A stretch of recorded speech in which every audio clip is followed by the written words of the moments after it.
shift your mind, the rest is gon' follow. When your heart is full, no need to borrow. Love yourself, that's where it starts. Gotta build it strong, protect your heart. So here's Brick Chick, and welcome to Brick Talks. Today I have my good friend, my very good friend, Ms. Benita, the RN. Hey. Us from Kansas City. Woo, the Chiefs. We won't hold that against you, Benita. Guess what? What, The girl? Chiefs resonate here. Okay. Mhm. But the bigger thing than the Chiefs is the real winner. You right. We got to give them their propers. Yes. And congratulations to, is it Travis and what's her name? Taylor. Tyler Swift. Yep, Taylor I got- Swift. Taylor Swift. Okay, are y'all Swifties out? Are you a Swiftie, Benita? I'm not gonna lie to you, baby. I think she's great in her craft, and I'm gonna just leave it right there. I ain't gonna say that I'm a fan. I'm only a fan of one thing, and Two. it ain't Taylor. So that's two things then. Okay. Yes, Welcome to the show. Thank you. I met Benita back in 2020, and when we were both in New York City working the COVID pandemic, and we hit it off right off the rip. We remain friends still to this day. We got some stories to tell about that, but we'll get to that later. And she's an excellent nurse. When I speak to her and she talks to me about what she does in medicine, it's just really phenomenal, especially these days because it's hard to find really good providers in a lot of cases. So I appreciate that, the work that she does. And she's going to tell us a little bit about that. I know you have experience in ICU, emergency medicine, things of that nature. And I also know that you do a little chefing. Yeah, a lot of chef. Praise master of none. And the thing that she's mastered is called having fun. This is hip hop. This is our hip hop episode. Yes. So we're gonna be breaking it with some little, couple little hip hop. What is it? Bitch, Catchphrase. Ooh, Right. Did I say that? Watch my Yes, mouth. you did. No cursing. Sorry. This is a podcast. Isn't that a female dog? It could be. I wouldn't know. Okay. So welcome, Benita. Tell us a little bit about tell the crew, the podcast audience, a little bit about yourself. Okay, how you guys doing? I'm Benita RN. As you know, RN is part of what I do, but it's not the whole of who I am. I'm reigning here from the Midwest. I've been nursing now for about 25 years. Like Beth said, I'm a beast in the kitchen. Thank God for my grandmamas, my great aunties, my cousins, friends, all of that. So a little bit of flavor in your mouth, a little bit of flavor in your stomach. I've been known to make thick hips off of them herbs and dips. You feel me? But nonetheless, Okay. I'm a lover of people. I'm so humble. Actually, nursing wasn't my first choice, but it is the choice that God made for me. If it was up to me, I'd be styling people and doing what I like to do also, which is clothing and fashion and all that stuff. But here I am as a nurse 25 years later. And Beth, you are exactly right. I have worked every part of nursing that you could work, but that was on purpose. I really wanted to be well-rounded. I really wanted to have an understanding of the people I worked with. And I believe in treating the whole person, mind, body, and spirit. So I'm very grateful. I'm very fortunate to be a nurse. I had a lot of obstacles against me. I had a lot of people that told me that I could never do it. Or there's no way. But God just saw fit. So I'm very humble in what I do. I baby my nursing. I protect my nursing. I honor it. And I don't take it for granted. It's an opportunity for me to give the world what God gives me and love the world in the way that God loves me. So I'm grateful for that. So here we are. Well, I know when I was in school, I had a professor one of the lecturers that came in and talked to us about, I want to say it was emergency medicine. Mm-hmm. And somebody said, well, what would be the piece of advice that you would give to, somebody just graduating and getting out into the field and everything, And they said, to if you have a good nurse, right, you better Mm-hmm. make her your best friend because she could save your life and your license around there. Okay. Mm-hmm. So, they were like, the nurses they're on the floor, they're the main, they're on the front line and they know these people. And a lot of them have been there for so long, they know how medicine works. They know, what when a patient is crashing out. They know when, it's time to call a code or, whatever the case may be. So, and even in some ways, they can just give good advice and good game on how to communicate with your patients more effectively. Yeah. And I took that to her. I took that with me. And when I got out into the field, I'll never forget. I was working. This was my first job, Okay. and the doctor that I worked with, she took me. We were in. She took me to a remote location. It was a little small hospital, and it was out near a reservation. And when we got there, she said, well, there was a nursing home that was also attached to the hospital. So I was starting in the nursing home. And she came over and she got me. She said, listen, I got to go. She said, so I'm going to need you to do the whole hospital. And this was a small hospital. It wasn't a real big hospital. Yeah. But at the time, I'm like, so, but they had an ICU and they had, so, I'm like, she said, yeah, I'll be back. I have something I have to handle. And I said, okay. Mm. So, I'm going through the hospital and I'm like, I'm nervous. I don't know what. I'm just like, winging a prayer. Lord, help me. Right. So I get to the ICU, got ventilators. And the nurse that was in there, she was like, I said, well, is there, I think there might've been 3 people in the ICU. Mm-hmm. And I said, do you have any, I said, what do you need? If you have any needs, I'm here to round and whatever. And so she looked at me. She knew I was green. She said, here, honey. She moved some space off. She said, sit down. She grabbed the charts. And she started going over the vent. I said, I know nothing about vent settings. I don't even, I said, but if you need some orders, we're going to have to call the doctor. She said, oh, no. Here, come and sit down. She went over some of the vent settings with me, what was going on with the patient. She was very thorough. She had been there she said she had been in there probably 40 years by that time. And of those 40 years, she had been in the ICU for 25, 30 years. So, and the first thing I thought about was what that doctor said to me that day. And lo and behold, that he was telling the truth, because she definitely, if it wasn't for her, I don't know what I would have had to wait for the doctor to come back to really figure out what was going on. Cause that's not something that's just common, especially on your first day in the field, you know what I'm saying? So I appreciated that. And I appreciate the nurses. Well, and I appreciate you saying that. I think a lot of times, especially I notice with some of the new doctors, they really don't get that. I really wish they would add that aspect as part of the training to become a practitioner of any sort, whether you're a nurse practitioner, a PA, a medical doctor, whatever the case may be, because we do hold a vital role. I will say the one thing that I've really learned is to humble myself as a nurse and understand how each part of nursing is vital. I don't take my CNAs for granted. When they come tell me something, I look into what they're saying. I go double check. If it doesn't look right, I listen to what they say. I actually take credit for everything. And it doesn't matter if it's someone from housekeeping telling me some somebody from the lab, dietary, whatever. It's all a vital part of healthcare. And I think we have to remember that we are all working together collectively on the same team, and that each part of the team is a vital source of the team. So no one part I feel like is more important than the next. But I really do understand my role. As you say, you understand when the doctors are new. I understand that if I'm calling to ask you about something, I should be considerate. I should know the labs. I should know what the vital signs look like. I should have done my assessment. So when I'm presenting information with you or to you, I can give you an informed report so that, you're actually making decisions that are valid, that are going to help, and that run under the legal constitute of what that looks like.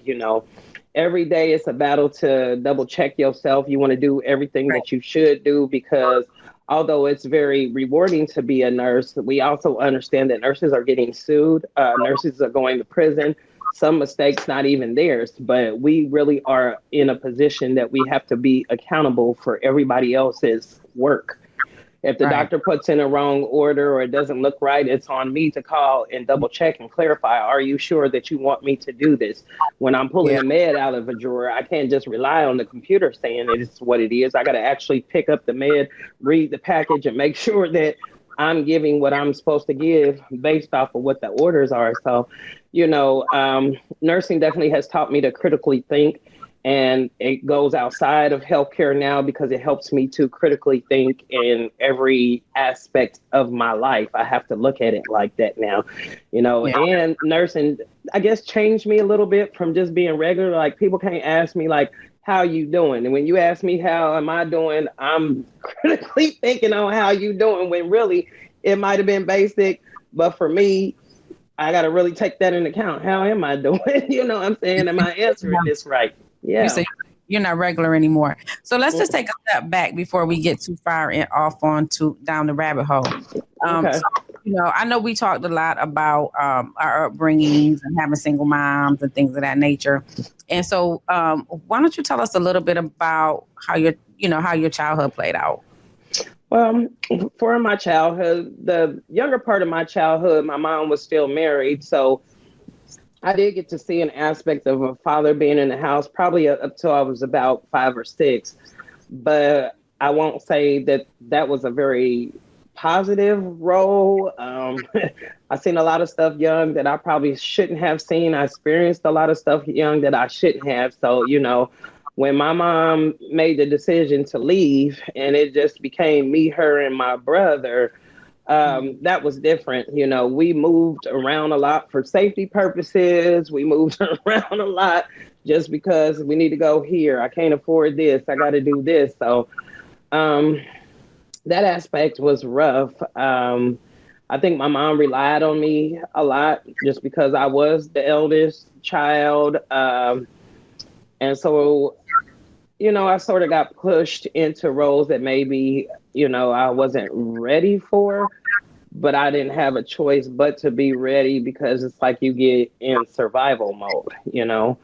Right. Um, When you and say my, when you're uh, saying safety, were you all were in danger? yeah, we very much so were. My brother's dad was very abusive. It was a Oh, lot of lives on the line. It was a lot of ER trips, stitches, and watching my mom bleed, waking up in the middle of the night, hearing my mom screaming, fighting to death, even stuff like I couldn't bring friends home from school. If I did that, then I knew I got what was coming. That ended up in broke bones. You learning how to write, I can write with both hands these days just because I had to as part of adapting because my dominant side, which was my right, got broke. So I had to learn how to do everything, with the left. Um, I think it really impacted the way that I looked at men and what I thought about men. And and how then long did this go on before she? Because I before know she you said you left, were. yeah, Mm-hmm. I think she finally left him probably when I was about 6 or 7. I think that final incident when she walked in and he just sort of dropped me to the ground and I landed on my arm, that was like the final stroke for her. And so for them, we on survival mode. My brother was very bad asthmatic, and back then, we weren't researching sicknesses. It was panic. Oh God, he can't breathe. So Right. everything don't get him worked up. He can't breathe. So we were more afraid versus being really educated Right. about it. I Yeah. spent yeah, and then I spent a lot of my childhood too in the hospital because my brother would be sick, so we would be camped out in the hospital with my brother for days. So under those pressures, I just learned how to do whatever I had to do, regardless of what the situation looked like. So was your father? I'm assuming that y'all didn't have the same. As you No, said, your we dad. did. Yeah, we didn't. My father wasn't around. My mom and dad did whatever they did, and then my dad had a family, and then my mom ended up meeting my brother's dad, and they ended up getting married. So of course, my brother's dad didn't want him to have nothing to do with it, and then I felt like my dad was weak because he didn't stand his ground to come be a father to Out of me. your So life. yeah. Yeah. How did you look at that? Did you look? How did you see that when do you remember how you felt about that as a Um, as a kid, I felt rejected. I felt like, what's wrong with me?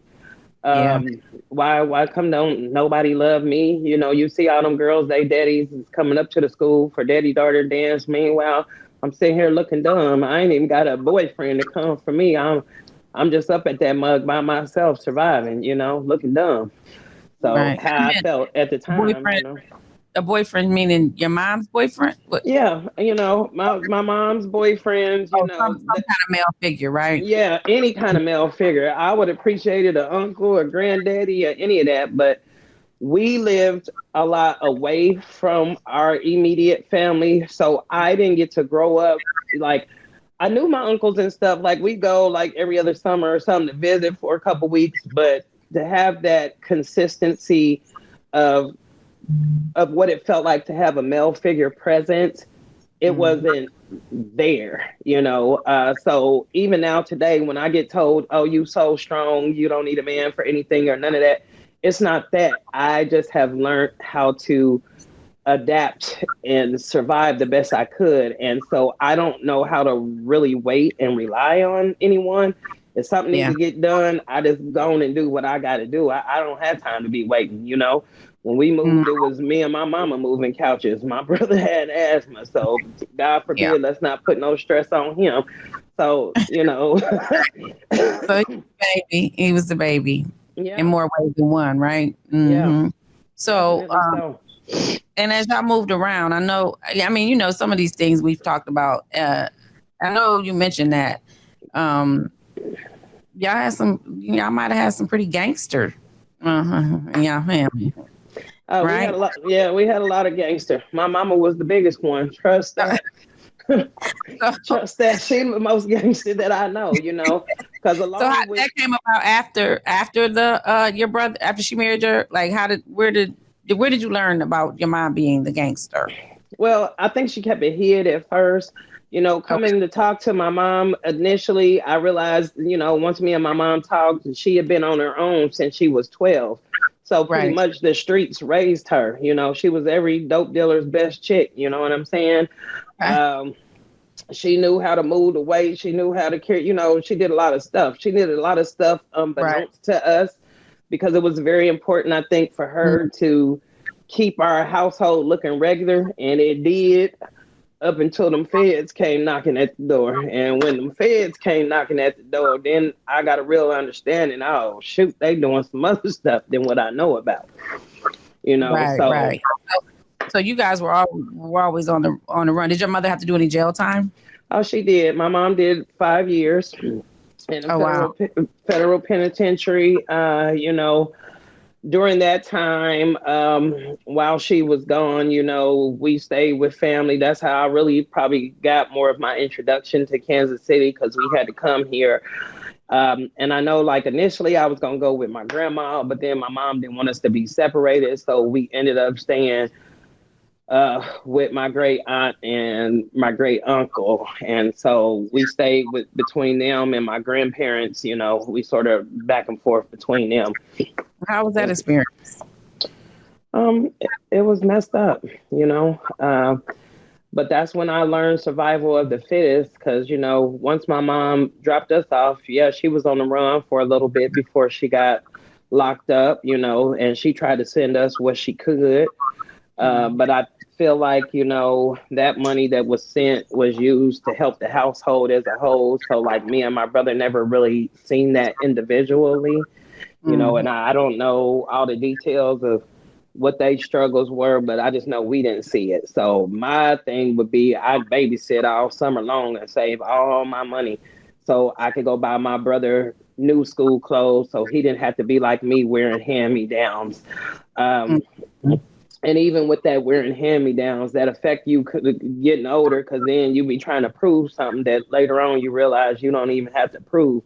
But Don't at the even. time, it was hard. But at But the time, it is important, especially so at this point, we use like a preteen or so.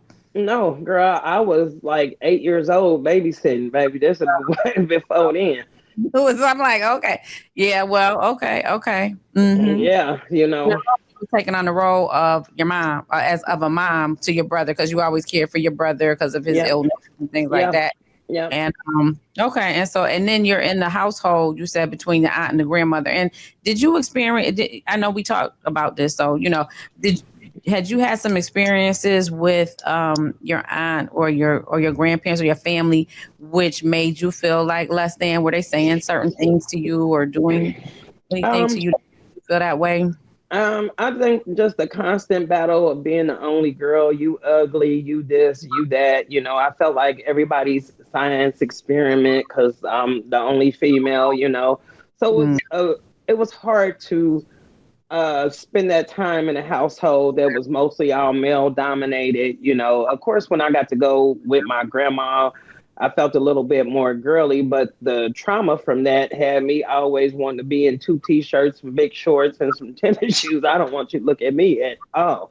right. And then you back then they coming out with S curls and all this stuff, and then they want to put this stuff on your hair that ain't ready. So then I went through the trauma of, like, my hair falling out, and so then that became a crutch. Like, oh God, what is going on? Which eventually it grew back, but that trauma of being, oh, you ugly, you bald headed, you this, you ain't that. Oh, you talk like a white girl. So Hmm. even learning how to speak Ebonics per se, that was very much so a learned thing for me. I often got ridiculed and punked and teased real bad because I spoke Because you were smart. different. Yeah. Hmm. And Hmm. I was educated. I was young. I could speak two languages. I spoke proper English. Yeah. So I had to really adapt and learn so I could fit in, just to protect myself, so I didn't have the extra pressure of someone always wanting to come for For you. me. Mm-hmm. Yeah. That experience too, because I went to private schools and then I ended up in a public school, and it was very much of a different experience. And like you said, Yeah. you learn English, or what they consider the King's English. Is that what it is, or the Queen's English, or what have you? Yeah. And Yeah. then you right, and so then you get into a pro. You go into a situation where not that they're not being taught that, or they weren't being taught that, but maybe to a different degree, or whatever the case may be. You could conjugate a verb, right? So that Yeah. meant you was a white person, right? Yes. You were supposed to be, Yeah. emulating, excuse me, white people. And I had the same thing. And then, of course, with me being light skinned, you know what I'm Yeah. saying? They didn't know what to think. Hmm. They don't know about black, white, Puerto Rican, Indian, Native American, whatever, right? Yeah. So, I get that. And it becomes a part where you have to kind of like figure out and get comfortable with who you are learning that you are. And especially during that time in your life, because you're still figuring a lot of things out. So, Hmm. so I can imagine that had to be because you're very smart. I mean, I would always, when I would see you in interacting with patients and things like that, and I would hear you sometimes, I knew that you knew what you were doing. So because it comes off, you can tell right away when a person is really you know what is the word I'm looking for, versed in their field, I could Yeah. say. Yeah. So now I guess we bring it up. So now when your mom comes home, right? Because I know that I know that you have mentioned to me before that sometimes will feel down on yourself because when people are telling you that you're ugly, you felt like they were telling the truth, like that you started wearing like, oh, I'm ugly. You know what I'm saying? And and I think as kids, kids can be mean, and you go to school and Hmm. they value. I got the same thing. Oh, you're fat. Oh, you're this and that, right? Yeah. So I get that. And you wear those titles, and you try, you spend the rest, you spend a lot of time trying to overcome those types of things, right? Yeah. So then not having your mother. So, but I always had my mom, so I could go home and say, Ma, I had a rough day and this and that. And, she would talk to me about things and how to Yeah. look at certain things and where beauty is in the eye of the beholder and things of that nature, and how to Hmm. carry yourself in jealousy. We had conversations about that and things like that. So with you not having your mom, I know you had your aunt, you had your grandmother, but that's not really your mom. And were they good role models for you? And were you able to go and talk to them about, how you felt? Well, I just felt like my aunt, she had all sons. So I think that she just didn't know how to be soft. And then she Right. was the only child, so she didn't know how to be soft. Mm. Um, as far as my grandmother, she was very feminine, and I could learn some traits from her, but just you know, underneath her, enough time to learn how to cook and all of that. But some of that stuff that you needed poured into you, no, Yeah. you Like know, they girl, please. I was maybe probably 15 or 16 before I realized that I might be pretty a little bit. Um, I'm serious because, growing up in Phoenix, the brothers, they always picking the white girls first. You know what I'm saying? So then that was that aspect of things. So I'm like, dang, what's we're wrong not gonna say always because we're gonna say that it may be in that in my environment. situation? In my situation, I ain't gonna say all brothers is on that. Okay, Right. let me Because I don't want correct the it. brothers to be All mad all 'cause brothers is not on yeah. that. But I I'm don't just want Dr. saying Umar for my experience, how I felt at the time. That's how I Right. felt at the time. It wasn't until I started coming down south and being in a more predominantly um, Black American area that I began to understand that, okay, well, maybe beauty is in the eye of the beholder. But Mm. with all the childhood trauma, it just was very much so hard for me to embrace that. And then also, Can you I, can you expound a little bit on the childhood trauma? well, being molested, being raped, young, uh, mm, Okay, and this was during the time that you were was this family, or um, was this during you were it moving was a, it was around, or it was a it was a family member that molested me for years while my mom was locked up. okay, okay, Um, and even when I finally was able to speak my truth, it wasn't till after my mom came home. And even with that, it was like questionable to everybody. Oh, Neat's lying. Oh, this and that. But right, y'all wasn't the one hiding up underneath the bed. Y'all wasn't the one that felt a certain way. So like certain behaviors come out. Oh, she's being fast. She's being that. I'm really not. I really just really don't know no better because this is the trauma that I've been through. So with right, that, I wanted to hide myself. I wanted to dip in. Let me cover it up and be more tomboyish because I don't want anybody to look at me in that way. Because I don't hmm, want my innocence taken from me no more. You know. right, right, right. Mm-hmm. And I can relate to that too. And then especially with you not having your father in your life, so you don't even understand what like fatherly love is, Yeah. or the love of a man, that's what it's supposed to be. Because I think the first person that a woman probably should have experienced that type, have experienced love with, it would be her dad or that Yeah. father figure. So without having that, and then you turn around and and then and I'm assuming, I mean, in my mind, when you said that, it took me to say, when you said, they were calling me ugly and I would do this and that. So, was it they're calling you ugly and they're coming in and violating you? Um. You know what I I'm was saying? Was that I was part of called ugly. I feel like I was violated on the sense of all the trying to touch and see. Um, mm, I think from their side of things, you young and you trying to explore things, so you don't know no better either. All I know is, as boy, I'm supposed to be this, So for me, it just wasn't that. I played a lot of sports in high school. But even with that, you talking about somebody with 3 sports bras on trying to hold it all together. I need my right? shorts to be long enough. I don't want y'all to see me like that. But some stuff Hmm. I couldn't hide. I was very well developed trust. 14, 15, 16, all these bodies they paying for. That's what it looked like. Right. But better. Well, oh, But no, I'm not better. about to get on that. I'm not gonna get on that. I've seen some that look good, and I I've done seen. seen something bad too. I Okay, done all seen right. So something bad too. But so I'm I'm not saying like that. across the board. I'm not saying that there's anything wrong with that. People do what they do, but Yeah. okay. But I'm just Hmm. saying, I had that Coca-Cola body. I just everything was well defined, well toned, and I felt objectified. You know what I'm saying? I wanted to hide it. Um, Even friends in school, couldn't really go spend a night over their house or nothing because if one of their uncles is something over there, I'm 14. What are you doing looking at me? You a full grown man. What are you doing? And I Mm-hmm. remember losing friendship with one of my best friends in life um, because her uncle kept crossing the line. And me, young, I'm so excited. I don't know. I'm just happy somebody looking at me. Well, maybe I am sort of pretty. Maybe I Right. can feel what this love look like. So I was sort of young and Yeah. naive on that. That's what I can say. I was very young and naive on that. I think I I can relate didn't. to that. I can Yeah, definitely. it took me to getting grown. I think till I really started to accept myself as me. That I Mm-hmm. really began to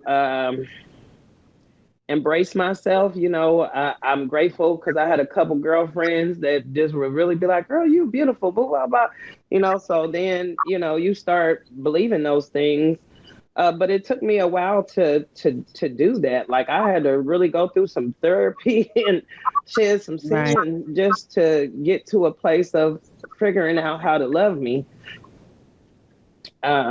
But I think that That's real important. experience of loving me really didn't come till like probably 2006. I think when God called me and I really began to have a relationship with God, that I Mm. really understood what real beauty was, if that And makes what sense. brought that about? What? So first of all, when did you realize that you maybe not loved yourself? How old were you? You think? I When, think I was young. I think probably from the time that I was probably about 12 or so, I really understood like I didn't like myself. I always would find myself complaining about self, finding something wrong with self, always trying to measure up, add up, feeling less than, all of that. yeah. And so so at 12 years old, I don't think I even knew. I didn't even imagine what love might have been. The only love I, knew was probably was love for my mom and my sister. You know what I mean? And maybe for family. But Yeah. I don't know if I had any type of definition carved out for what love was. And so Well, for when you said that, that's why I was like, that was a very mature way to go at 12 years old to even imagine that, maybe I'm not loving myself. yeah. Or is that I, something determined later in life that you look back and say, oh well, when I was 12, or did you feel that way when you were 12? I'm just curious. I actually felt that way when I was 12. I think my mom was so hard on me, it didn't feel like love to me. I Okay. felt This like was after you came Seeley. home from jail. Yeah, this after she came home from jail. I felt like Seeley a lot of the times. My job to get in there, cook, clean, keep the house together, watch my little brother be responsible, all this stuff that I didn't want to do young. I just wanted to be a kid. Um, I Right. can appreciate a lot of the things and I can appreciate a lot of the things that she instilled in me now. Yeah. But during that time, it didn't feel like that. Okay. Yeah. It felt very abusive. I wanted her to notice me. I wanted her to show up for my games. And I understood, you got to work. You a single parent, you can't show up. But I'm looking at everybody else parents that work too, and they showed up. And Yeah. meanwhile, I'm here. So I think a lot of my anger and hating myself came out as like anger and aggression. So Mm-hmm. I became a fighter. God, I always in a fight. I don't care. Like to fight boys more than anything, and maybe because I was mad at that male energy, but I mean, I was always fighting straight A's, but guaranteed I'm getting ready to fight me something. I don't care who, what, when. Let's get Emotions. it on. Yeah, Mm. emotions. And not really knowing what to do with them and just feeling that hurt and pain. I get that. So Yeah. when you when you say, so when your mom, and then too, your mom was in the fast for 5 years. Then she comes home, and then she's working two jobs, and so you guys are back together with your mother as a family, but it's still the same because she's just not there. I mean, she was there physically, to some degree, but she wasn't really there for you Yeah, like that. Is that yeah, what you're yeah. saying? Yeah, a lot of time was like me and my brother. My mom, she had to work a lot. Now, granted, she didn't ever leave us. She always kept a roof over our head. She always was gonna make sure that we have, what we needed. It may not have Mm, been what we wanted, but what we needed. Now, my brother, oh yeah, he's the boy. Well, I ain't got no people with no sons, so my brother got everything new. Me, it looked like all her friends' closet hand me downs, and mm, then it was that need, like my mom said, she said, I didn't know if you was gonna ever be girly, because she would like try to force me to wear skirts and stuff, but I just felt like that was too easy of access for someone to hurt me. So I was very resistant to like wearing anything too feminine. I okay. I wanted to be more masculine and sort of camouflage Okay. everything.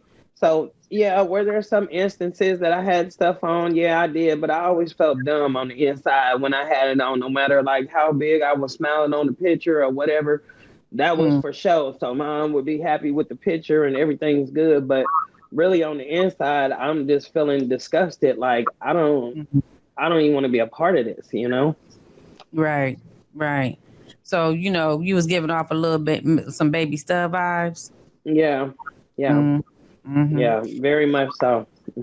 Very much so. Very much. Okay. So at that point, were you getting attention from other women? And, did you have to experience anything like that? And during your lifetime while Mm, you were kind of like, trying to figure everything out? not necessarily growing up as a child. I didn't really experience that pressure from women probably till I was maybe about 20 or so. Mm, Then I noticed something else, but then also too, I was running a different lifestyle, doing too much in the streets, and so you play in the streets, you get what the streets give you. right. So that can come a lot of different ways. Mm, Now, granted, I watched people in my family be players and pimps and all that stuff, so I really understood the lifestyle. So no, I'm never getting caught up on that. But period. Let's reverse. I'm not doing all of that. right. But Yeah. it didn't like necessarily stop people for necessarily trying you a little bit. Right. Right. You know. I got you. I got you. I think that several people. Yeah, I mean, a lot of people probably can relate to that. I think there might be some people that just don't even understand what pimping and macking and all that stuff. They don't even understand what that is. That was a big thing where I'm from too. And it was a lot of. It was a lot of companies around, big companies, Kodak, Xerox, Bausch Mhm. Lam, what I'm Yeah. saying, GM, like them, General Motors. And there were a lot of people that travel here, businessmen and things like that. So there was a lot of pimping and hoeing going on Yeah. around here. So, but some people, they never probably even imagine that in their lives. And I think that now sometimes it's glorified, but when I'm hearing certain stories from people and certain women that were, in that lifestyle, it's really tragic. A lot of Yeah. times, their mom, their parents or their family was kind of giving them to these men to Yeah. sell All their that. and things of that nature. And, and I don't know if now there's a big thing, with sex trafficking, Hmm. but, I think that's been going on for years. It's Yeah. been going on for Been going years. on. That social media probably sheds a little more light on certain things because I think news can spread a lot faster now because you can just jump on your on your phone and say, hey, guess what Exactly. happened, look at this, you know what I'm saying? So Yeah. it is amazing to me when I'm hearing people come out and tell certain stories. It's just and that's why I really wanted to get this platform so people can tell their stories because I think it happens more so than people realize. And there's so many people out here that are overcoming these types of things and really doing something with their lives. And that's why I really want to highlight that about you because you're so smart and you always were.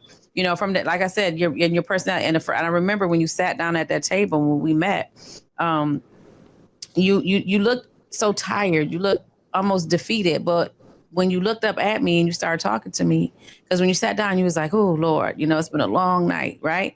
And Yeah. then when you looked up at me, you just had this smile and you said, "But I'm all right. I'm here. I got here." And you just busted out and laughing, and and I was like. It was very refreshing because I wasn't really sure where we was going with with the conversation You at get ready to first. be I'm a like, well, counselor. yeah, I'm like, which way am I going? Which direction am I going to have to go with this? And but and you just, it was like I knew you forever. And so and I really appreciate and respect our friendship. So now once you when did you decide that you wanted to, when you because you mentioned that you was running the streets and this and that. So what was it that made you flip sides and decide to start Uh, loving yourself and to, feminize a little bit and to get the counseling and therapy that you needed, et cetera, et cetera? I think that when I got married to this husband that I got married to, when I was married, the pressure from the beginning, he wasn't oblivious to nothing I was out in the streets doing, but he looked at me one day, he said, "Is that all you're going to aspire to be? Because I don't think you got it in you. And you need to figure out what you're going to do in life. Is it just going to be this or what?" So although he was giving me good advice, he was also trying to humiliate me and be condescending at the same time. But hurt people hurt people. That's what I learned. Mm-hmm. So I will thank him in the sense that he made me stop and look at myself. And Taking so, inventory. yeah, so nursing was one of those things that I just didn't know. So I Mm-hmm. told him, I said, "Well, I'm going to call up here. I'm going to go to nursing school." Mm-hmm. And he looked at me and he said, "Nursing school for what? Your attitude too bad." Oh, Uh, all the reasons you shouldn't, right? yeah, after he Wow. told me that I should do something. But you need to do something, right? So I applied for nursing school. Shortly after I went to nursing school, mind you, he was on paper and all this. Mm-hmm. I didn't realize all the secret drug addictions that he had. Okay. Because I was very much one. So, like, people can talk, but I try to judge people based off of my experience. Because the thing that I have found in life, they may carry it like that with you, but with me, it was a whole different situation.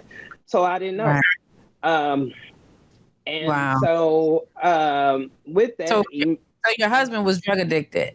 yeah, he was drug addicted. He was a hustler from the streets, you know what I'm saying? And I feel like most, I ain't gonna say most, but a lot of gentlemen that I knew, let me say that were really pushing that weight. You always be wanting to try the product to make sure it's good. Well, in trying that product, sometimes you get hooked. Yeah. And it just so happened that he got hooked. Now, I was okay with smoking the weed or whatever, drinking. But that was like the worst thing that we could have did with each other because it was bad. You And talking about sniffing powder? uh, I personally have never sniffed powder. I only discovered that my ex-husband was doing dope because I went to hit a joint, some weed, I thought. And then I found out that it wasn't Your just face. weed. And that's how I found out. And then I started finding all the bloody tissues and all the telltale signs. I started watching all the behaviors. So it was something else. I moved away with my husband, away from my family, away from everybody that loved me. Mm. And I felt isolated, and I dealt with that by myself because I told myself, I ain't gonna call nobody. I got myself in this situation, and I got to figure out how to get myself out of this situation. And so I just did what I had to do. And so as So time went on, his addiction just got worse and worse. And you yeah, were living with all by yourself without having any support.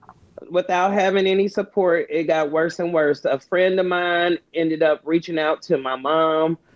And then my mom called me and she's like, "Hey, I got you a ticket and I'm not about to argue with you. Either you here by this certain time, and if you're not here, then something else gonna get ready to happen." Okay. She was coming. Yeah, she had already put the word out, so I Okay. already knew what time that was. I knew what that meant. You know, Right. we don't ring the bell unless it really need to be rung. So I understood what that meant.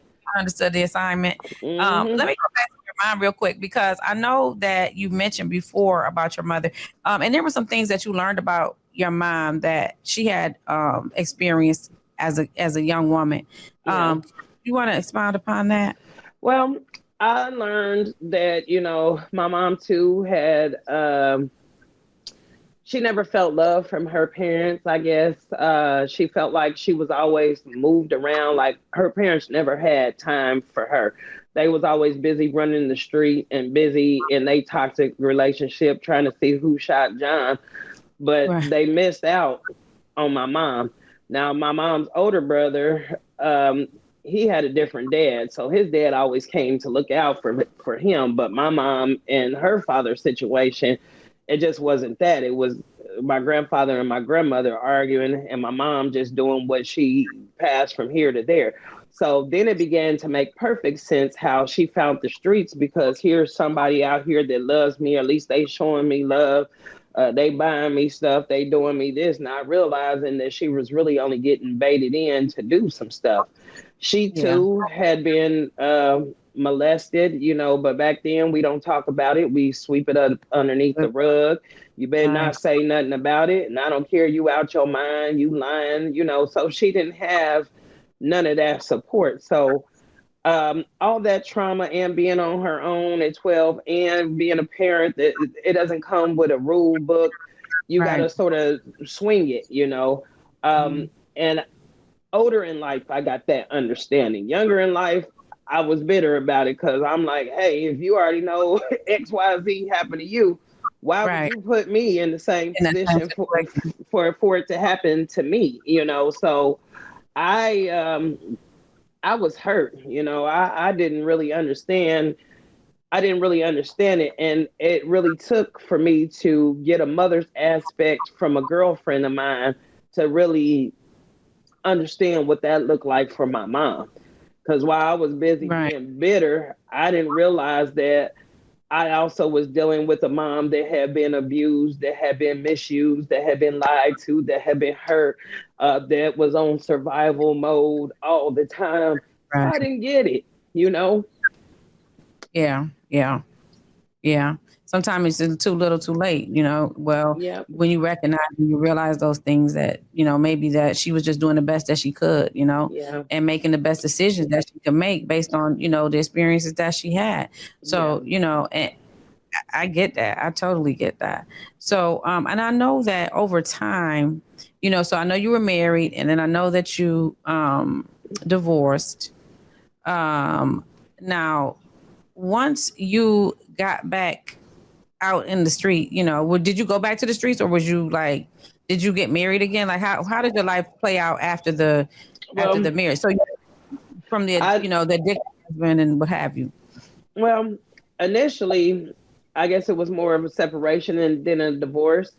Okay. I moved out of town. And then I moved out of town and realized, oh, girl, you is a hot number. Because it started looking like the celebrities, the ball players, I'm in a whole different bracket of what I'm getting now. So that did a big ego burst for me. You know what I'm saying? I felt good about it and all of that. And for a while, I was out there in the streets. Mhm. Um, but then it was like one night I had went out to kick it, and leaving, I jumped in the car with somebody that I didn't know was suicidal.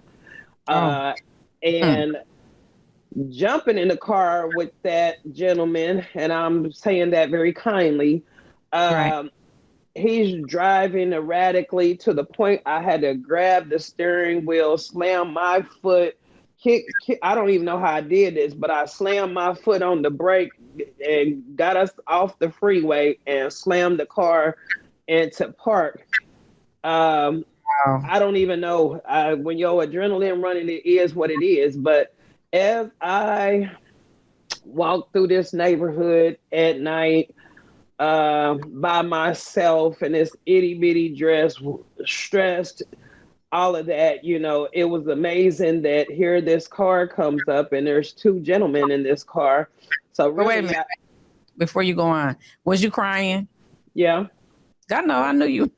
I was crying like a mug, No, I man, crying. I be crying like a mug. They be like, "You a crybaby." Well, maybe I am, but I'm all right with my tears because okay. I understand you got to have some water for your garden to grow. That's what Right. I That's understand. exactly right. And it's detoxifying. Okay, now go ahead. I'm sorry. Because Yeah, I knew so I'm crying, exactly doing all that. this stuff. These men stop.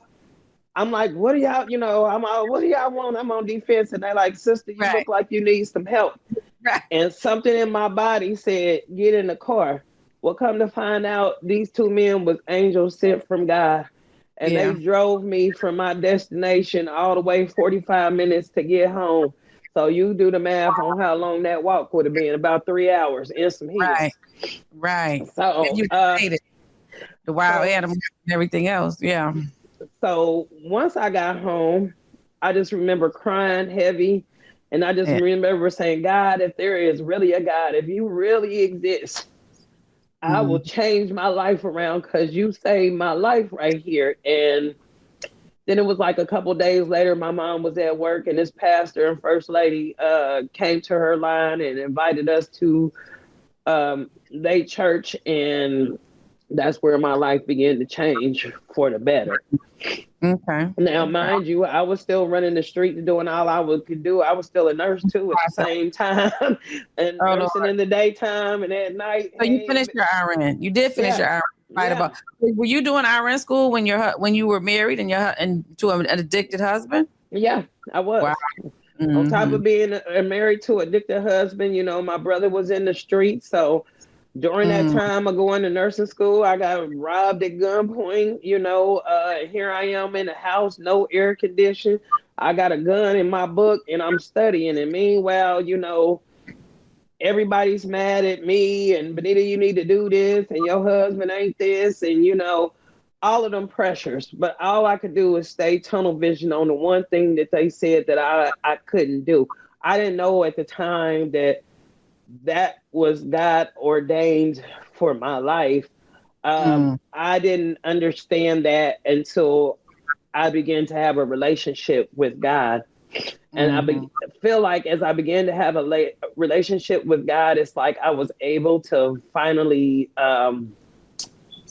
peel off the layers of the disguise of coping and making it to finally see myself butt naked at base value, just the way that God created me to be. Just where you was at, right? Yes, First Mm. Lady Teresa, I love her so much. I learned how to smile. I used to be so mad all the time and so angry. Unless it was a joke, I'm never smiling. But just to smile on a traditional, that big, beautiful smile Just yes, and you that have a beautiful smile. You do.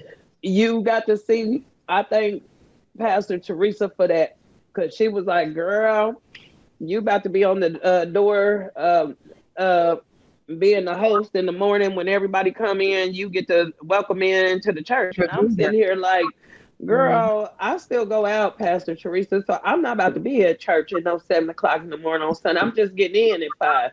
She looked at me and she said, you are, and figure it out. She Right. said nothing else. I was like, dang. But guess what? I was at You that sure door at Mhm. 7 o'clock. Good morning. How y'all doing? Let me practice on my smile. So I learned.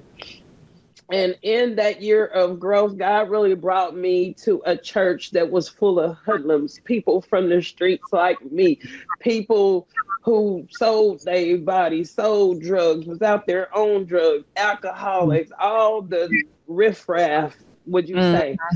But it was very amazing to watch those people and myself transition into greater human beings.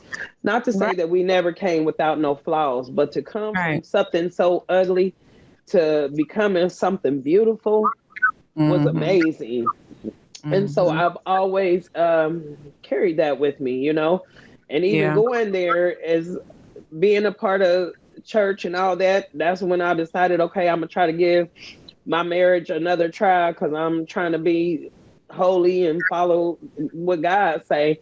But I Right. missed the part that when God say what He put together, let no man take apart. Mm, My lust had put that together. His lust had put that together, but we was never meant to be together. So I okay. knew that going back to my husband, and the situation was so abusive. And it's like he despised me for leaving. Like he was mad at me for not staying, taking his abuse. So then when I left and came back, it was even worse. And I'll never forget from jail, he wrote me a letter and told me how he was going to humiliate me in the presence of my friends and family. And you can best believe that's exactly what that man did. So he went to jail. He went to jail. He came home from jail. I had moved to Missouri, to a little small country town in Missouri. So So I'm this is just actually this is when your family found out and they told you to come home, or no. They found out, told me to go home. I was um, separated from him, and so then during the time of being separated from him and out on the streets doing the most, I come into this situation. I discover God and all this stuff in the okay, middle of this. So okay, then, as a result of that, then I'm trying to rekindle my marriage because I'm thinking I'm doing the right thing. mm, Um, and with that, coming back, I soon discovered how much he despised me because even like when he came home, I didn't know he was coming home. I literally came home from work and he walked from the side and was like, "What's up? I'm home." oh So wow, I'm already in shock, but I'm knowing okay, I got to hurry up and do a move because me and my mom was living together. I can't be living in the house with me and my mom and this man. We got to right, have our space. But it just seemed like I knew, but I didn't want to accept what I knew. Because I just wanted my marriage to work so bad. And I felt like, oh, I'm not doing right by God if I don't honor these vows and this and this and that. mm. But then again, goes back to God saying what He put together. But he Let no put man. together, so that's Yeah, something y'all put together. yeah, Okay, yes, the difference exactly. there. Yeah, Mm-hmm. it is a real difference. And I discovered that. So we tried to work it out, but it was never going to be worked out. Like I said, he wrote me a letter from jail before he ever came home, telling me pretty much how he was going to humiliate me. And pretty much he did. He made sure he did everything possible to make me look like a fool, foolish, small, and dumb and indifferent in front of all my friends and family. So, um, with that situation, we had finally separated, and he was in his space, and I was in mine. And so, the more I continued to pray, I just kept hearing God say, "It's time to let him go." And so, I literally went under instruction and paid off all that man's debt, cleaned up his house, helped him pack his stuff, got him new tie, got his car. I mean, I did so much stuff that did not make sense to me or anybody else. But when I Mm. say it was a divine appointment, it was a divine appointment. And so, with doing all of that, he left me for another lady, which was cool because no sooner he left, I was able to go to the lawyers, drop that money, and say, "Hey, how soon can we do this?" So we got it done. After So that, you're, let me stop you. So you're saying when he wanted to humiliate you, is that a part of the humiliation by you getting him back on his feet, et cetera, and then him cheating on you and leaving you with another woman? no, the humiliation was the way that he talked about me to my friends and family, the way that Oh, he brought other women around, the mm, way how he would secretly take pictures of me and then share them with his friends. Just disgusting. The disgusting way intimate, he would. intimate. Yeah, I would feel like literally I was getting raped having sex with him. It would be me sitting down watching TV, and all of a sudden he's punching me in the back of my head, and I'm doing nothing but watching TV. All of that. And then he want to have sex. Then he want to have sex after he hurt me. Oh wow, is he still around, or did he succumb to his injury? Baby, that man is in the penitentiary. He's in his 50s, and he got 30 years. Okay. A prophet told me that God was going to make sure that man never touched me again. Uh, Okay. and he's where he's at. Mm, Will I say that he's humble now and I'm so sorry? Yeah, and that's fine. I don't hate him at this point because he doesn't yeah. have that control in my life anymore. I don't Right. wish him no ill will. Right. Um, I'm just grateful that that's not of my concern anymore. Right. I don't have to worry about that part anymore. Right. Right. I get it. I get it. So you've overcome a lot. Did you ever marry again? I didn't ever marry again. I was engaged for like 5 years, but even with that situation, you know, that gentleman, I will always respect who he was to me because he was a very good provider. He was very serious about me. He was very good to me, my family, my friends. He's a very good provider. But that Hmm. still came at a cost called Right. alcoholism and womanizing. So, you know, although he was a good provider and I think he really meant well, he didn't have any self control over those two aspects of his life. And with me already having the damage that I had went through previously with the drugs, alcohol, the Yeah. women, I couldn't deal with it, you know. Is this what So you thought to be normal? This is what you looked for, and so to yeah, speak. yeah, Like and so comfortability. Like a comfortability. yeah, and I then too began to question myself, like, okay, why do I keep attracting Same here. all of these type of men with some type of addiction? Like, what Same. is my addiction? What is it about me that says, hey, pick me? I like an addicted something. You know what I'm saying? Right. Like, Yeah. you have to look at that. You know. So then I think It's that vibration. It was where you were vibrating at. yeah. And so Mhm. I don't know. I think that sort of hardened me afterwards. You know, like I said, he was a very good gentleman. He did a lot of stuff for me. He very much so made sure my life was easy. He made Mm. sure that I had what I needed, and I thank him for that. As far as being a great provider, and really try to be a good man, but everybody got their vices, and his vices it just ended up being more than what I could handle. He says to me, "Oh, it was your insecurity," but I'm just like, "No, it wasn't. You didn't forget what you said to me." And Mm. so that's that power of words, I guess. Somebody was just telling me today that the power of words. Sometimes the words can sting a certain way. And you Um, can't take them back once you no, put them out there. once you put them out, you can't take them back. Yeah. And so those are the things that I am trying to learn how to be mindful of.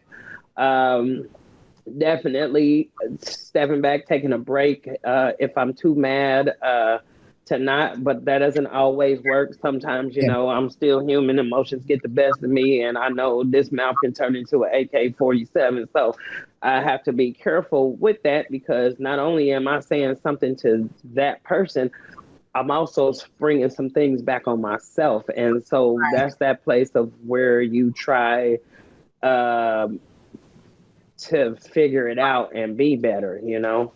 And just speak better. Yeah, because those are you're creating spiritual laws in your life when you're doing Yeah. Yeah. saying certain things. Yeah, I had to learn that too, and I talk about that in my book. Yeah. So you became a nurse, and you're out here nursing now, 25 years and strong. And so what are some of the things that you're looking for, towards doing in life now? Because you're still dealing with, some your trauma. Are you doing any type of therapy, or are you? I have been doing some therapy and I actually been looking for another therapist. But I have found that reading has really helped me. There's a couple books now that I've been reading to focus on that have been helping me. Journaling Okay. helps me. Okay. Exercising helps me. Hmm. And just getting back into that realm of being realistic with myself and understanding my journey of when did I stop loving myself and when did I stop loving myself the right way and okay, what do I need to do? What false ideations have I created in my mind? Why am Yeah. I allowing, outside forces to dictate the way that I feel about myself? Right. So I So think some with that, redirection. yeah, Mhm. and you have to take some And big thoughts. accountability. Yeah. You have to take some accountability. I can't just put it all on them because, I was a willful participant in some of these situations. And so where I willfully chose to participate, um, I can own that. Yeah. That's just what it is. But then I also have to learn that thing called grace. Yeah. Um, I think that's why it still blows my mind to this day how much God loves me. But that's when I'm only thinking with just this little human mindset and not like realizing the trajectory of how big God's love is. Right. So for me, what don't kill me make me stronger. So any tragedy I've went through, I've always sort of recycled that negative situation to do something positive with it. Yeah. And I realized that my life struggles were not just for me, uh, but God has used me, you know what I'm saying? When I get opportunities like this to be on this platform, when I'm going to different conventions and stuff and not even knowing I'm going to be a speaker and somebody be like, here, I need you to come on and come talk. I'm like, I ain't even prepared. You're But always here. but I am prepared. You know what I'm saying? So Yeah, I got you. they get that rawness, and I guess for me, that's the thing that helps me too in nursing because I can really be not just a registered nurse, but a real nurse. As I tell them, I'm your real nurse. I'm a real nurse, right? And Because that's nothing against any other nurse, right? no, it has nothing against anybody. Period. It just is to say that I'm coming in my real authentic self. I'm not Right. coming in here in a script for today. I'm coming in and say hi to you, how you doing, because I really want to know how you doing. Hmm. I'm coming here saying, hey, if it don't feel good, go on and cuss. Express how Yeah. you feel. Tell me Right. what it is you really need The because human that side helps. of it. Yeah, the human side. So I can try to be empathetic to where you are so I can support where I need to support. And that's not just like with patients, but that's just like with my friends and family. Yeah. I thank God for the type of girlfriends that God has blessed me with because Yeah. y'all have shaped me. I thank God for my friends like you. That if I'm Thank offbeat, I'm off balance, you don't mind saying, hey girl, what's going on for real? Because this ain't even what it's all about. This ain't even who I know. What are you on?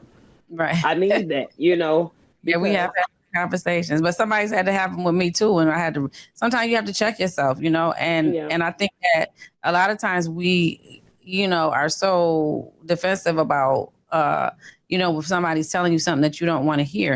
And I'm not saying you have to accept everything that people say, but, with a grain of salt, you know what I'm saying? If it pertains to you, then it does. And if it doesn't, then you drop it off where it came, at the door and you kick it on down, you kick rocks, right?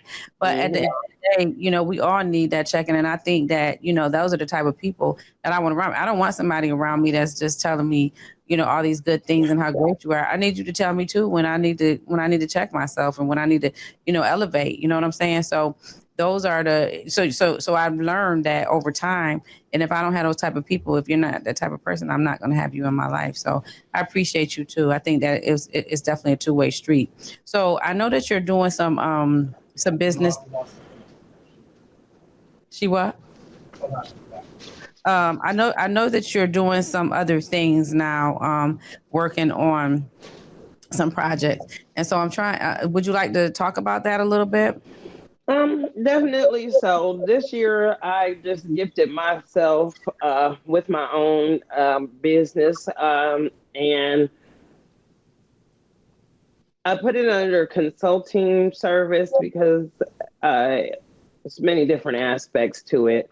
Um, I'm really working on like a mentorship program for young nurses to teach them how to be career nurses for the long haul. You'll Um, be great at that. yeah, giving them insight of just how to build rapport with the patients, with the doctors, correct questions to ask, being confident, um, not being afraid to trust your nursing instinct. And I like really never understood what a nursing instinct was like Yeah. until I got called to have a nursing instinct. And so with that, you just learn some things, you know what I'm saying? You learn how to be great. Yeah, at And, first and with your gut instinct.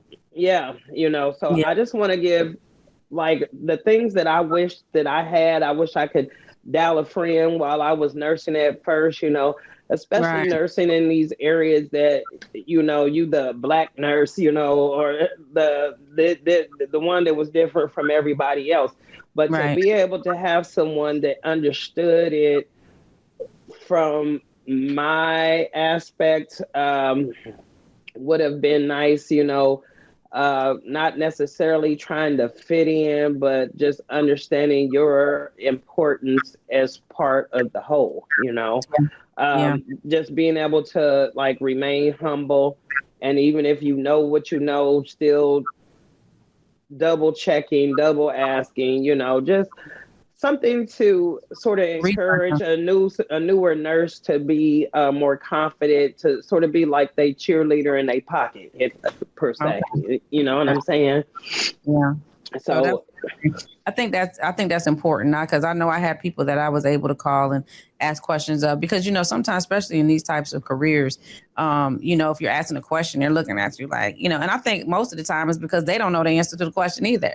yeah, So yeah, but it's just having the nerves and the balls to ask. You know what I'm saying? Hey, listen, I don't understand this. Let's talk about it. yeah, yeah, Instead of being this this person that thinks that they're better than everybody and they know everything. yeah, You'll never make it in any I don't think you'll make it in life period thinking you know everything, but yeah, especially when you're dealing in these types of careers where you're serving other people because you want to do your best to do that, and everybody's not the same. There's no cookie cutter, and so you have to have some element of your own, unique style when you're dealing with people. So I can respect that. So I yeah. hope that you do something like that. How would somebody get in touch with you if they wanted to, like, do you have it? Can they email you, or if you have nurses out here? Because my daughter is in RN school, so how Yes.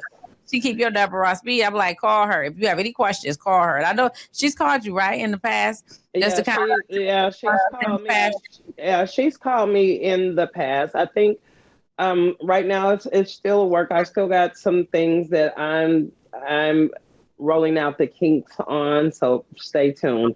I've actually hired a mentor myself. So yes, at 50, I have a mentor. I don't really feel like you get too old to have a mentor. Never. And I definitely want to seek the advice of someone that's specialized in things and areas where I'm trying to go. It gives me a different aspect. It opens me up to be able to network with a whole Absolutely. different group of people. It helps me to expand my brain past this one little part that I'm looking at, that I actually can like change perspectives, and get a different perception of what that might look like. So, Okay. in regards to building a business, I'm a baby, but I'm on milk right now. It's You okay. got The minute, you ain't got to put the right cereal. yeah, I ain't got to that series. Yeah, I'm on I milk right understand. I now. understand. Hey, listen. But Every move that you make towards learning and building and doing something for yourself, or to give back to your community, is a big step. You celebrate every little step, and never try to diminish what you're doing, because if God put it in you. Or he put it on you, then let it shine. If people yeah, can't accept that, that's fine. Hey, I'm starting a business. I'm doing what I do. Just like me with my podcast. You know what I'm saying? This is all new to me. I'm not used to being in front of the camera. You know what I'm saying? And I had my hangups and things that I didn't, that I was fighting with myself, and I'm still fighting with myself. They said, loosen up a little, loosen up a little. yes, Okay, yes, but, I'm used to being a professional. I got, what I'm saying. So it takes a little time, and I'm glad today that I got to interview you, because because we know each other, and so it was so much easier to have this conversation. But I'm a yes, work in progress, so never discount what you're doing. I think the world of you, and I think that what you're doing is great, and overcoming so many of the things and the obstacles that you've overcome in life. I've overcome some things too, and so I think that for us to keep going and to keep moving and to keep that momentum for other people, what yes. is something that you would say that someone should try before they leave this earth? Try something that you're afraid of. Every year, Okay. pretty much, me and my cousin, we do a scare tactic, dare tactic, meaning that we go do something off the wall that we would never ever do. Okay. Um, Can you give an example? okay, so like for instance, first year I went to go see her, we got back in touch with each other. Um, she wanted to take me to this Korean spa, and I'm like, okay, I'm cool with the spa because I'm thinking about one spa experience. And she Right. was like, girl, it's a new spa. I'm like, what? I'm Is it in one of those LA. ones that bathe you where they give you a bath? Man, they do all kind of stuff up in there. You can pay for a lot of different services. But my whole point was it was all nude in front of a whole bunch of people that I didn't know. And I got Okay. body issues. So I'm Right. feeling like I'm in LA. It's LA. Everybody Right. is popping, a Right. majority. I don't So know. I don't want to go in there. And I'm like, cuz if I go in there, they get ready to see some fat. I don't know if they gonna be ready to see some fat. Um, but one thing I discovered, Yeah. some people wasn't worried about no more of my body than the man in the moon. It was a very enriching, a very cleansing experience. I experienced my first body scrub, and it was amazing. We Mm, talked about politics. We talked about different things that mattered. And I didn't feel off at all. okay. I Okay. didn't feel off at all. Matter of fact, it was better than I thought because them girls is real bold out there. Who's your doctor? I'm like, I ain't got no doctor. Those are natural. Let me take a picture of those because I want my doctor to create Right. mine to look like yours. I'm like, Okay. what is really good here? So, I'm assuming you talk about your boobies. yeah, girl, these boobs here. These Okay. boobs here. So that was that. And then, like, another time we went parasailing. Now, Oh, I mind love. you, I was my gonna. my cousin is afraid of heights. I had never did it before. Everybody on Yeah. the boat is scared to death and screaming Right. and crying Yeah. and Yes. all of this. And here we are. But being Getting up on. in that, yeah, Yeah. It was being beautiful. Yeah. getting up in that air, it was beautiful. And I realized God only need one drop, Right. one drop to make a wave. Right. Understand your impact on earth. That's what I did. That's what Okay. I understood. Yes, it would be an honor to come back and be able to speak about those things. I definitely love mentoring people. God gives me a lot of different assignments. So, like for me, I never had kids, but He always bring me somebody, daughter or son, to plant some seeds in. So Yeah. if that is supposed to be my mark on earth, then I'm here for it. Overall, I just want God to be proud of me and who I became this lifetime. And like a smart person told me one time that I'm talking to now, don't sit on my gifts. Yeah. So I'm getting out of that place of sitting on my gifts and being able to plant seed and sprinkle seed across the earth. Um, so I am really living in my God given purpose. Not that I'm so perfect, but because He is, just really using my voice and understanding the power of my voice, Right. um, and understanding every gift He has given me. Okay. So for that, I'm thankful. I feel like nothing in life has been in vain, and what don't kill me make me stronger. Um, Right. and becoming the best version of myself, mind, body, spirit. So as I'm entering these 50s, because I just got to enter the 50 club this year, and I'm Okay. happy about it. I'm happy Belated about birthday. 50 for the win. Um, but just praying for these next 50 to be a life without limits, because I realize no day is guaranteed. And when I'm looking at people every day dying my age, younger, I need to really get out here and live my life. I can't wait on nobody to make it happen. I got to really roll the dice and trust God and And take that's the what it's all about. opportunities, That's So absolutely right. You better uh, believe it. I'm working on finding my place of complete and utter peace. Um, Learning how to better deal with people, learning how to remove myself from situations if they don't Serve feed you. me, Mm. and it's reason, season, and lifetime. And whatever I'm supposed to learn from that. That's right. Being gentle with myself, forgiving myself, blessing this body, meaning that I'm eating right, I'm feeding it right, I'm exercising right, I'm getting enough rest, I'm laughing when I need to, I'm taking that trip. I just don't want to live my life with limits. I think for me, I have lived a lot of my life catering and being for everybody else. And now it's time for me to really live my life for myself. So I'm figuring out, I'm refiguring out what I like, what I don't like, what I need to do, what I don't need to do. And I think you should always continue to evolve. As a person, as a human being, and just as your spirit self, you should constantly be evolving. And so, I thank God because I have asked Him to surround me with people that are doing things different than me. People that are excelling in areas of my life that I need to excel in, and people that can bring me to the next level. I don't want to live my life paycheck to paycheck and just worrying about bills all the time. I actually want to live and not just exist. So I'm going to cry when I need to cry. I'm going to scream when I need to scream. I'm going to laugh at myself when I need to laugh at myself. And I'm going to be okay in being in my own skin.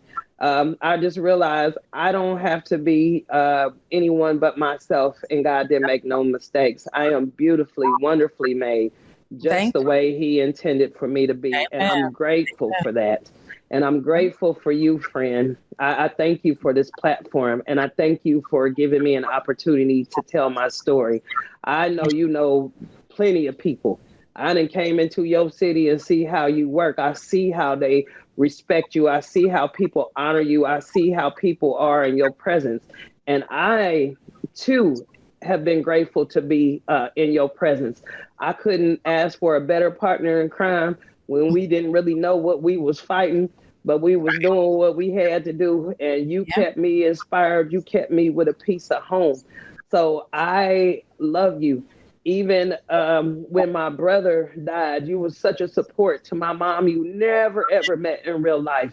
And she never forget you. Even that plant you sent, she named that plant after you, Beth. And guess what? That mug is still growing strong.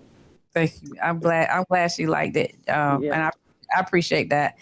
So thank you so much. I appreciate you coming on. I definitely want you to get your landing page, and I definitely want you to start your services consulting. And I also want to ask you to, in the future, because we have our first episodes, our first season, we'll be working on our next season. And I definitely want to add in some health tips and things like that. So I would like to ask you to come back and talk to us about different disease processes. I think a lot of, that we can talk about that a lot of us as African Americans or Black people, that we don't know the questions to ask when we go see the doctors. When people tell us that we have something or they just hand you a prescription and we don't understand and we don't ask the questions. And I really want to start educating our people on that and also some alternatives and lifestyle options, like you said, exercise and things like that. I mean, there's some things that people are dealing with that are way far worse than just being overweight or diabetic. And I'm not trying to take anything away from either of those, but some people are dealing with some real life-changing